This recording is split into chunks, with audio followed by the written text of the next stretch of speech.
ইদানিং হাসপাতালের emergency word আইসিইউতে সাপে কাটা রোগীর সংখ্যা অনেক বেশি বেড়েই চলেছে। এগুলোর মধ্যে সবচেয়ে বেশি হচ্ছে রাসেল ভাইপার সাপের কামড়।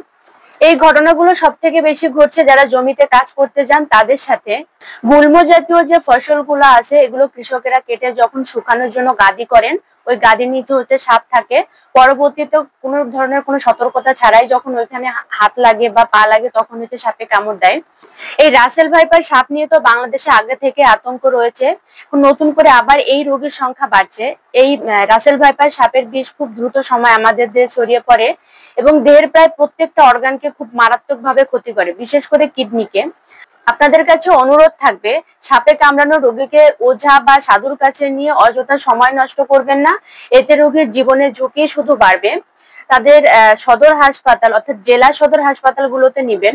উপজেলা হাসপাতালগুলোতে সবসময় অ্যান্টিভেনম থাকে না, তবে মেডিকেল কলেজ হাসপাতাল কিংবা সদর হাসপাতালগুলোতে অ্যান্টিভেনম থাকে এবং চিকিৎসা করাবেন।